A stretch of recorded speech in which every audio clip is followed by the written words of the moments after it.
Assalamualaikum warahmatullahi wabarakatuh. Shalom, Om Swastiastu, Namo Buddhaya, salam kebajikan bagi kita semua. Pada hari ini, kelompok kami ingin mempresentasikan hasil pekerjaan dan diskusi kami mengenai teori uang dan sistem keuangan syariah. Next.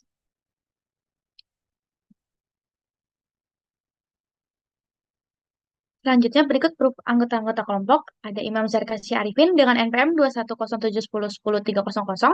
Ada Marcelino Aurelio Nanda Wijaya dengan NPM 21071010317. Ada Kinta Nabila Saputra dengan NPM 21071010309. Ada Pascal Dewantoro dengan NPM 21071010303. Dan ada Kalutia Rashida dengan NPM 221010229. Next. Pokok presentasi dari kelompok kami ada berisi dengan pendahuluan, peran uang dalam ekonomi syariah, prinsip dasar keuangan syariah, perbedaan sistem keuangan syariah dengan konvensional, tantangan sistem keuangan syariah, dan kesimpulan.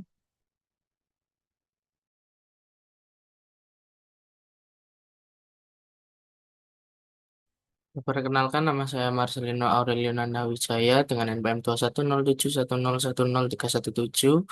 Saya di sini akan menjelaskan terkait dengan pendahuluan dan kesimpulan. Uang adalah alat tukar yang digunakan untuk membeli barang dan jasa, serta sebagai menyimpan nilai dan satuan hitung dalam transaksi ekonomi. Lalu, arti dari sistem keuangan syariah adalah sistem yang berlandaskan pada prinsip-prinsip hukum Islam yang menghindari riba, maisir, dan gahar. Sistem ini mendorong transaksi berbasis bagi hasil, kemitraan, serta investasi yang halal. Contohnya adalah bank syariah, asuransi syariah, dan instrumen investasi syariah seperti sukuk. Tujuan dari presentasi ini membahas terkait tentang teori uang dan sistem keuangan syariah. Selain itu, presentasi ini juga bertujuan memperkenalkan prinsip-prinsip dasar sistem keuangan syariah yang berlandaskan hukum Islam, termasuk larangan riba, gharar, dan pentingnya keadilan serta etika dalam bisnis. Lalu juga akan menguraikan perbedaan mendasar antara sistem syariah dan konvensional. Silakan selanjutnya. Kenalkan, nama saya Carlota Rasida Putri Kurniawan dengan NPM 220710102229. Di sini saya akan menjelaskan tentang peran uang dalam ekonomi syariah. Uang memiliki peran yang sangat penting dalam ekonomi syariah dan berikut adalah beberapa fungsi utamanya. Yang pertama, sebagai alat tukar. Fungsi alat tukar uang sangat membantu dalam memfasilitasi transaksi ekonomi tanpa perlu menggunakan sistem barter. Dengan adanya uang, individu dapat dengan mudah menukar barang atau jasa satu dengan lainnya tanpa harus memiliki kebutuhan timbal balik. Ini meningkatkan fleksibilitas dan efisiensi dalam pertukaran nilai, sehingga orang-orang dapat fokus pada aktivitas produksi dan distribusi yang lebih produktif. Yang kedua, ada satuan hitung. Satuan hitung uang berfungsi sebagai standar penilaian nilai barang dan jasa. Tanpa satuan hitung yang universal seperti uang, sulit untuk menentukan harga dan nilai relatif antara berbagai jenis barang dan jasa. Uang memungkinkan kita untuk menghitung besarnya nilai suatu barang atau jasa dengan tepat, sehingga mempermudah dalam melakukan transaksi dan membuat keputusan ekonomi yang rasional. Dua fungsi ini saling terkait dan membangun fondasi yang solid bagi operasi ekonomi modern, memastikan bahwa perdagangan dan investasi dapat berlangsung dengan efisien dan efektif.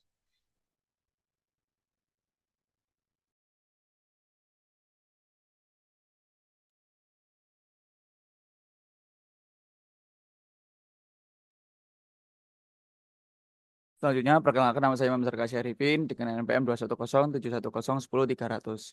Di sini, pada kesempatan kali ini, saya akan memaparkan materi tentang prinsip-prinsip ekonomi syariah yang menjadi landasan utama dalam menjalankan kegiatan ekonomi sesuai dengan hukum Islam. Materi ini mencakup beberapa prinsip penting utama seperti prinsip kepatuhan terhadap hukum Islam, prinsip keadilan dan kemaslahatan, prinsip bagi hasil, prinsip kepemilikan, dan prinsip tanggung jawab sosial. Yang pertama, kita mengacu pada prinsip kepatuhan terhadap hukum Islam. Prinsip ini ada beberapa hal yang dilarang seperti riba, yaitu bunga yang diperoleh dari pinjaman yang dianggap haram. Sebagai gantinya, ekonomi syariah menggunakan sistem bagi hasil untuk menciptakan keadilan ekonomi. Selain itu juga terhadap larangan horor atau ketidakpastian, sehingga semua transaksi harus dilakukan dengan transparansi penuh. Prinsip ini juga menekankan keadilan dan etika bisnis, yang mana bisnis harus dijalankan dengan jujur dan bertanggung jawab terhadap masyarakat. aset yang dimiliki pun harus bersumber dari sesuatu yang halal dan investasi harus dilakukan di sektor yang sesuai dengan syariah Islam, menghindari bisnis haram seperti alkohol, perjudian, gambling dan sebagainya. Yang kedua, ada yang namanya prinsip keadilan dan kemaslahatan atau muamalah. Prinsip keadilan atau kemaslahatan ini menjadi fokus pada distribusi kekayaan yang adil serta berkelanjutan ekonomi dengan tujuan untuk mencapai kesejahteraan sosial dengan memastikan tidak adanya pihak yang dirugikan bahwa seluruh masyarakat mendapatkan manfaat secara adil. Prinsip yang ketiga itu adalah prinsip bagi hasil atau istilahnya itu profit and loss sharing.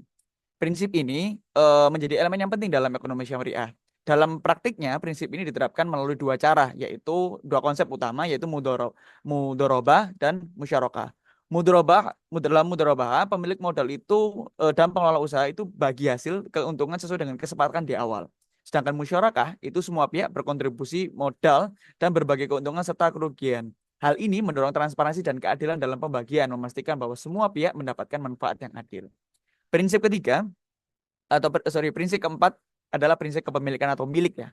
Prinsip ini menekankan bahwa aset atau barang yang harus diperoleh itu harus secara halal. Tidak boleh berasal dari transaksi yang bertentangan dengan hukum Islam seperti riba, penipuan, gor dan sebagainya. Selain itu, prinsip kepemilikan ini juga mengharuskan kekayaan yang didistribusikan itu secara merata untuk kemaslahatan atau kesejahteraan umat bersama. Ini mencegah terjadinya akumulasi kekayaan yang hanya pada satu kelompok dan memastikan bahwa seluruh masyarakat mendapatkan manfaat yang adil. Prinsip terakhir atau prinsip tanggung jawab sosial atau mungkin bahasanya adalah ISWAF adalah prinsip yang mana ekonomi syariah ini mementingkan bahwasanya kesejahteraan sosial itu menjadi pilar utama.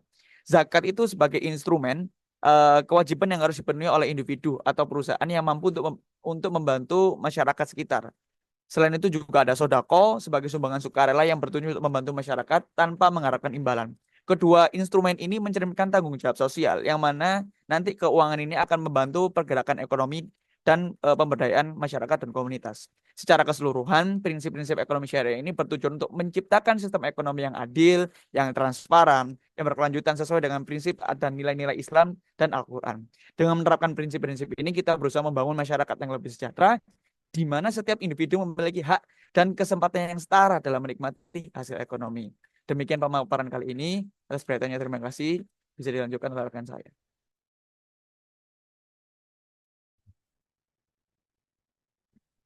Perkenalkan, nama saya Kinta Nabila Saputra dengan NPM 21010710309. Kali ini saya akan menjelaskan mengenai perbedaan sistem keuangan syariah dengan konvensional. Yang pertama ada bagi hasil dengan bagi bunga. Di dalam sistem keuangan syariah terkenal prinsip bagi hasil. Dengan menggunakan metodologi mudharabah dan musyarakah, dapat mengatur besar keuntungan serta kerugian bagi para pihak yang terlibat di dalamnya. Sementara itu, di dalam sistem keuangan konvensional, terkenal yang namanya bunga, yang mana dapat dikenakan atas pinjaman atau simpanan tersebut. Kedua, investasi berbasis aset versus spekulasi. Investasi di dalam syariah didasarkan pada kepemilikan aset nyata serta transaksi yang memiliki manfaat sosial ekonomi. Hal tersebut diatur di dalam POJK nomor 18 POJK.04 tahun 2015. Sementara itu, spekulasi pasar dikenal di dalam sistem konvensional. Sistem keuangan yang melibatkan spekulasi ini, seperti saham, diatur di UU nomor 8 tahun 1955 tentang pasar modal. Selanjutnya, perbedaan dalam manajemen resiko. Dalam sistem syariah, manajemen resiko berupa resiko yang dibagi secara adil, yang mana resiko tersebut harus dibagi secara adil antara para pihak di dalamnya yang terlibat tergantung dengan jenis kontrak yang digunakan, seperti kontrak musyarakah ataupun mudharabah. Sementara itu, dalam konvensional, terjadi adanya resiko yang mana nanti dikaitkan dengan pihak-pihak lain seperti menggunakan instrumen asuransi ataupun praktik pengalihan resiko lainnya. Selanjutnya, tujuan sistem. Di dalam tujuan sistem terdapat perbedaan yaitu keadilan sosial dan maksimalisme keuntungan. Tujuan menggunakan sistem syariah adalah untuk mencapai keadilan sosial serta kesejahteraan umum. Sehingga investasi serta transaksi dalam sistem syariah bertujuan dalam pemberian manfaat bagi seluruh masyarakat dengan pendistribusian yang adil serta larangan praktik yang dapat merugikan salah satu pihak. Sementara itu, dalam sistem konvensional, berorientasi di dalam maksimalkan keuntungan bagi para pemilik modal maupun pemegang saham. Next.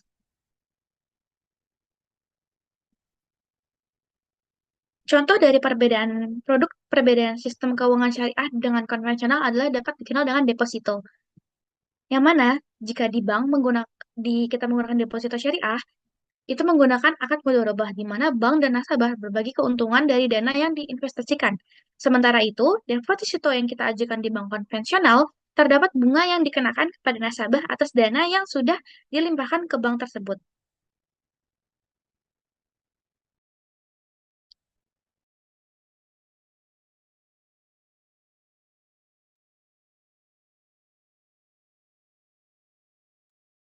Perkenalkan, nama saya Pascal Dewantoro dengan NPM 210710303. Di sini saya akan menjelaskan tentang tantangan dalam sistem keuangan syariah dan salah satu contoh kasus serta analisis singkatnya. Yang pertama adalah keterbatasan produk dan layanan. Jadi produk keuangan syariah yang ada saat ini masih terbatas dalam variasi produk dan layanannya dibandingkan dengan produk konvensional. Hal ini mengakibatkan nasabah memiliki pilihan yang sedikit, sehingga mereka mungkin tidak menemukan produk yang sesuai dengan kebutuhan dan preferensi mereka. Yang kedua selanjutnya adalah regulasi yang berubah-ubah. Ketidakpastian dalam regulasi dan kebijakan pemerintah dapat menjadi tantangan signifikan bagi lembaga keuangan syariah. Perubahan kebijakan ini sering terjadi dan dapat mengganggu strategi jangka panjang dan perencanaan bisnis lembaga keuangan syariah. Yang ketiga yaitu adalah persaingan dengan sektor konvensional. Lembaga keuangan syariah seringkali menghadapi persaingan yang ketat dari bank konvensional. Karena bank konvensional ini dapat menawarkan produk yang lebih beragam dan menarik, serta seringkali memiliki biaya operasional yang lebih rendah. Yang terakhir adalah rendahnya tingkat pemahaman masyarakat terhadap prinsip dan manfaat keuangan syariah menjadi salah satu hambatan utama dalam adopsi sistem ini. Banyak orang yang masih menganggap bahwa keuangan syariah lebih rumit dari sistem keuangan nasional. Next.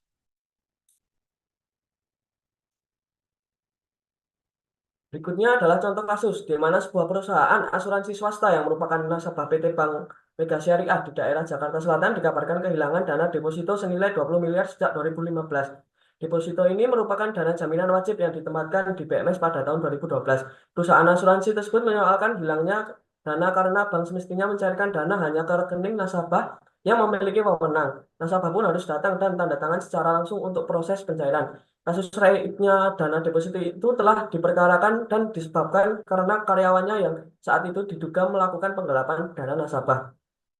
Berdasarkan analisis terkait paparan materi kelompok yang diterangkan pada slide sebelumnya, bahwa kasus pegawai bank syariah yang menggelapkan dana deposito nasabahnya mencerminkan pelanggaran terhadap prinsip dasar keadilan dan kemaslahatan dalam keuangan syariah. Prinsip keadilan dalam keuangan syariah menekankan pentingnya transparansi dan akuntabilitas dalam setiap transaksi. Ketika pegawai bank terlibat dalam penggelapan, ia berpotensi menyebabkan kerugian tidak hanya bagi nasabah tetapi juga bagi reputasi bank dan sistem keuangan syariah secara keseluruhan. Hal ini bertentangan dengan jumlah utama tujuan keuangan syariah, yaitu untuk memberikan kemaslahatan dan kesejahteraan kepada masyarakat. Selain itu, dalam kasus hukum Islam, penggelapan dianggap sebagai tindakan haram yang dapat merugikan orang lain dan bertentangan dengan etika bisnis yang dijunjung tinggi dalam sistem keuangan syariah. Bank syariah tersebut seharusnya menjalankan operasionalnya berdasarkan nilai-nilai moral dan etika yang kuat. Next.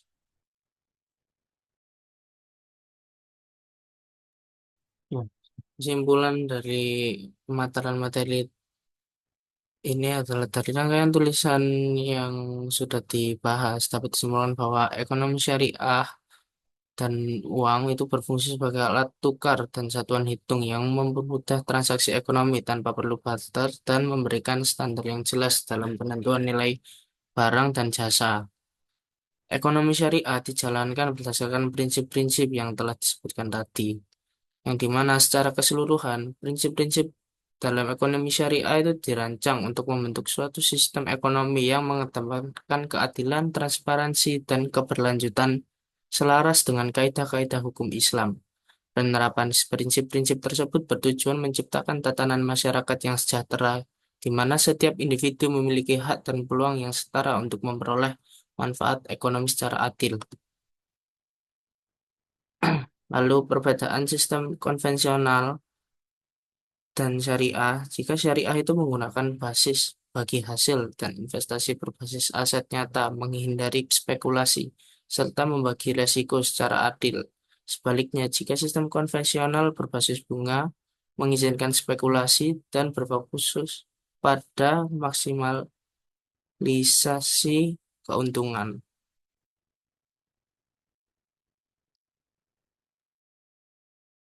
Sekian presentasi dari kelompok kami. Kurang lebihnya mohon maaf. Wassalamualaikum warahmatullahi wabarakatuh. Wabarakatuh.